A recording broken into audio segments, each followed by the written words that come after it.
Boa noite, pessoal. Vitor Hugo, beleza? Vou falar aí já mais um vídeo falando aí sobre a minha carreira profissional. Vou falar agora, que nem eu comentei para vocês, depois do Bob's eu recebi uma proposta para trabalhar numa empresa. Era para trabalhar terceirizado para a VisaNet. VisaNet, na época, eu tinha aí 19 anos, era a empresa de máquina de cartão que transacionava as bandeiras Visa. Então, eu fui contratado para fazer um período de 6 meses, era uma ação que se chamava Força VisaNet, e a pessoa me contratou para ficar dentro do escritório. Naquela época não tinha celular, não tinha tantas informações. Então, meu papel era receber as informações por e-mail ou por outros meios, para poder, na verdade, a grande maioria das informações iam por ficha. Chegava no final do dia, não era nem e-mail, era ficha. Chegava as fichas, aonde eu tinha que pegar as informações da ficha, colocar numa planilha de Excel e enviar para o gestor e para São Paulo.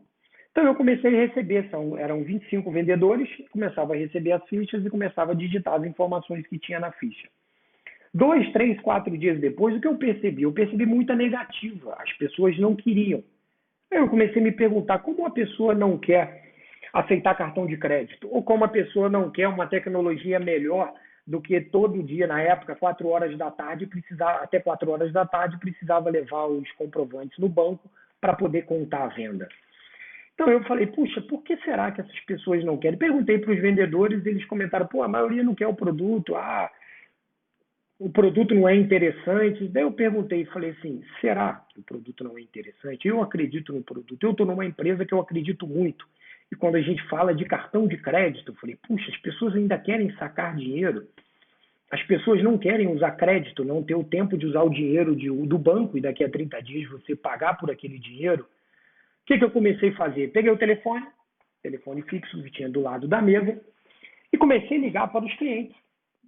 Boa noite, Vitor Hugo, tudo bem? Eu trabalho na VisaNet, a empresa de máquina de cartão, e gostaria de entender se recebeu a visita do vendedor tal, e gostaria de entender o motivo que você não quer ter o produto. Aí a pessoa falava sobre as objeções, ou por que não queria, porque tinha dúvida.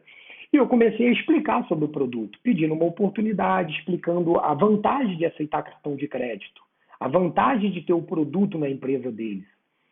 Então, muitos clientes falam, poxa, que legal, então eu tenho interesse. Falei, maravilha, vamos lá, concluir a venda, fechava e começava a fazer a produção. Então, eu comecei a perceber o seguinte, cara, como que é gostoso vender. Então, os produtos, todas as fichas que chegavam no escritório negado ou que o cliente não queria, eu ligava para entender e fazer a venda. Em resumo, 30 dias depois, eu já tinha uma produção legal. Meu gestor até falou, caraca, você está vendendo para caramba. Eu falei, a estratégia é essa, tal, tal, tal. Ele, pô, muito bacana. Muitas das visitas eu conseguia abrir a visita novamente, entregava para o vendedor, ele visitava e concluía a venda. Porque eu acho que a gente sempre tem que ser um time. A gente não pode querer ganhar vantagens ou oportunidades dentro de até uma sacada que às vezes é boa. Eu acho que a gente tem que fazer em conjunto. Mas o que eu percebi é o seguinte, eu poderia ligar para os clientes, poderia vender para os clientes. 2 meses depois de empresa de 25 funcionários, eu já era o terceiro melhor vendedor e não tinha ido para a rua fazer negócio. Então, meu gestor falou, poxa, é melhor você sair daqui e ir para a rua fazer negócio. Eu falei, eu também acho, quero ir para a rua fazer negócio. No meu terceiro mês, eu já era o melhor vendedor da empresa. No quarto, no quinto, no sexto. Então, quando terminou o contrato, tinha uma das funcionárias que estava recém para ganhar filho. Daí, dentro dos 25, eles me escolheram para poder ficar na licença maternidade dela. Fiquei na licença maternidade dela, já fazendo gestão de carteira, já fazendo venda de produtos. Uma coisa que muito legal, naquela época iniciou a máquina móvel, que é o GPRS. Hoje muito prático, hoje a grande maioria das empresas tem. O primeiro GPRS que foi vendido no Espírito Santo fui eu que vendi. E o mais legal, veio uma meta de vender 10 GPRS em um dia. Pegamos o telefone com clientes, todo o relacionamento que a gente trouxe, que a gente tinha com os clientes, a gente vendeu em um dia 110 GPRS. Foi 108 ou 109 em um dia. Ligações feitas para os clientes. O que eu posso falar disso? O relacionamento que nós temos hoje, ele é o futuro de um novo produto. Então, devido a todo o relacionamento, todos os clientes que eu vendi, eu nunca vendi e sumi. Eu sempre falava com eles, eu sempre ligava para poder saber como é que eles estavam. Tendo uma oportunidade, eu almoçava nos meus clientes, eu tomava café nos meus clientes. Eu não ia almoçar num cliente que não era meu, porque eu queria sempre estar lá junto com ele, fazendo o relacionamento.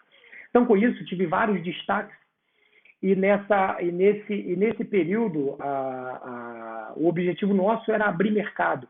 A gente ia para o shopping para poder habilitar o cartão com chip, o cartão de débito. Então a gente era naquele período embrionário. Quando a gente falava sobre o produto, a pessoa não tinha nem noção. A primeira reação deles era o quê? Não quero.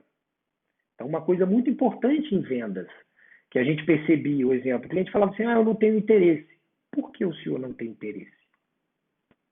Porque uma coisa legal na venda é o cliente falar que não tem interesse ou que não quer, você virar as costas e ir embora.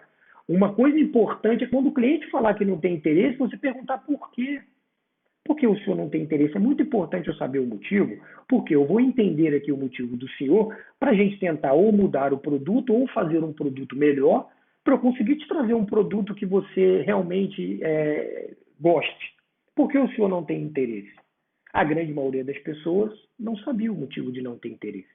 Então, você não acha que é interessante, senhor, você colocar o produto por 30 dias, 60 dias e ver se realmente o senhor não tem interesse? Poxa, legal, vou fazer esse teste então. Te colocava, a partir do momento que o cliente começava a aceitar o cartão de crédito, o cartão Visa na época, me ligava para agradecer, ou quando eu passava, pô, Vitor, obrigado. Vitor, eu tenho mais tantas indicações para você. Então, sair de lá, o fulano de tal já tem a máquina para aceitar cartão de crédito. Vamos colocar também, se o fulano de tal já tem, eu também vou querer. Então a gente foi criando uma rede, conseguimos fazer um trabalho espetacular, conseguimos capilarizar o Espírito Santo, tivemos vários destaques, várias referências, e um dos insights nesse período que eu trabalhei terceirizado para a Visanet, que eu posso passar para vocês é o seguinte, quando a gente tem um produto novo, nós temos a melhor oportunidade da vida. Por quê? Não existe o melhor argumento, não existe o pior argumento. Existe a construção do melhor argumento. Porque muitas das vezes eu vejo o seguinte, o produto é novo, é muito difícil de vender. O produto todo mundo já tem. Não. Quando todo mundo já tem, é fácil? Não. Quando ninguém tem, é fácil? Não. A gente precisa ter um melhor argumento. Quando o produto é novo para o cliente, então é natural do ser humano sempre falar não. Se você chegar e fizer uma pesquisa para 20 pessoas avulso, aleatórios, pode ser seus amigos ou da sua família, qualquer pergunta que você fizer que a pessoa não conhece muito ou que tire ela da zona de conforto, ela vai falar não, ou vai pensar, ou me liga depois, ou eu vou falar com o meu sócio, ou eu não tenho interesse. O sim, a pessoa fala quando ela tem muita certeza. Então ela pode até querer o produto, mas com dúvida ela prefere falar, passa aqui depois, ou me liga depois. Então vamos fazer uma bela apresentação, mas vendo se realmente o cliente tem interesse ou está te ouvindo. A cada 2 minutos você precisa olhar para o cliente e ver o quanto ele está entendendo e quando ele está ouvindo o que você está falando. Isso é muito importante. Eu já vi muitos vendedores passarem meia hora quando olhar para o cliente não entendeu nada.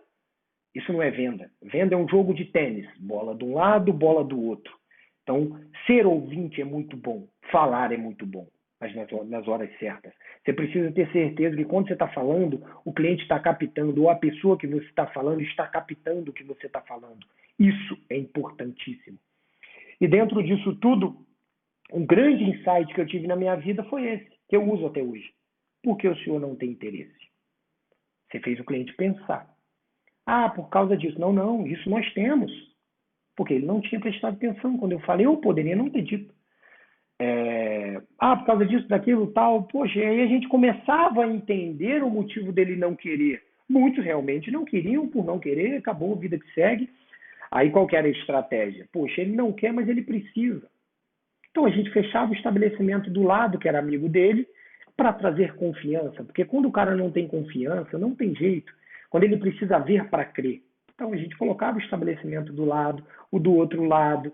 Poxa, cara, os meus clientes têm. Ou às vezes colocava o concorrente, que aí ele começava a ver, poxa, meu concorrente aceita, eu vou ter que aceitar também. De uma forma saudável, porque era importante aceitar cartão. Naquela época, tinha muito cliente que falava, eu não quero porque tem muito, as pessoas pagam muito com dinheiro. Mas será que não era importante? Porque existia um público. O erro, muitas das vezes, do empresário, ou muitas das vezes do vendedor, é que não entender que tudo na vida tem um público. Se aquele público eu atendo ou não atendo, Porque uma das grandes sacadas que eu falo até hoje para muitos empresários e que todos os empresários têm que entender o seguinte: qual é o meu público? Eu conheço o meu público por idade, por, por idade é um dos grandes diferenciais, que às vezes a gente atende, mas a gente não sabe qual o público que a gente atende, de faixa etária, entre homem e mulher. Isso é muito importante, até porque às vezes a gente tem uma empresa que o foco é um, mas o público é outro. Aí a gente perde os clientes e fala, poxa, por que eu perdi? Porque eu não me atentei ao meu público. Então, quando eu visitava o cliente, eu falava, esse é meu público, ele é meu cliente. Então, eu preciso trazer o máximo de informação a ele, para ele poder ver quanto é importante ele ter esse produto. Então, o insight que eu posso passar para vocês desse bate-papo, dessa minha experiência, é que o produto era novo, mas por que o cliente não queria? Então ele começava a me dar uns insights. Eu saía de lá e estudava sobre a objeção dele.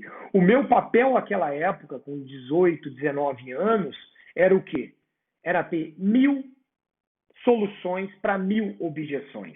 Então eu chegava em casa, pegava as objeções e começava a treinar na frente do espelho uma objeção. Lia a objeção e falava o que eu achava sobre aquilo. Primeira vez, puxa, mas isso não é legal. Segunda, caraca, eu consegui um grande argumento para aquela objeção. Já nem dormia aquela noite esperando o dia seguinte para ir com esse argumento. E às vezes não dava certo. Vinha com outra objeção. Olha que maravilha. Então agora eu já tenho 2, 3, 4, 5. Chegou um momento, pessoas que me conhecem do mercado sabem, que chegou um momento que eu não existia mais objeção. O cliente falava, beleza, Vitor, eu vou fechar. Pela confiança que eu tenho em você. Que isso é legal. Uma coisa que eu falo, poxa, tem clientes que quando eu tinha 18, 19 anos, que eu estou fechando hoje na minha empresa.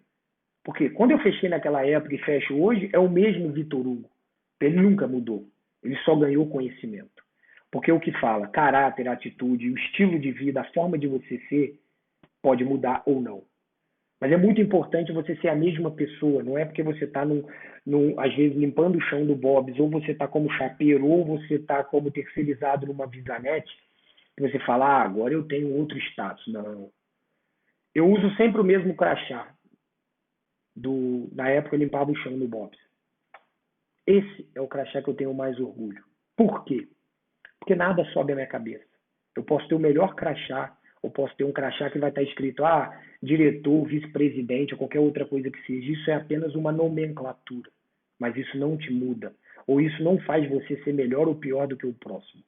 O que conta é o que você quer ser entre você e você. É isso que é importante. Você fazer acontecer. E esse é meu legado, isso é um pouco que eu posso passar para vocês. A gente vai fazer outros vídeos. Essa ideia desses vídeos iniciais é falar sobre algumas experiências. Então, eu estou falando da minha trajetória profissional. Para os vídeos não ficar longo, eu vou fazer um sobre cada passagem, cada momento da minha vida profissional. Obrigado aí pela atenção de todos. Um forte abraço. Fiquem com Deus. Até a próxima.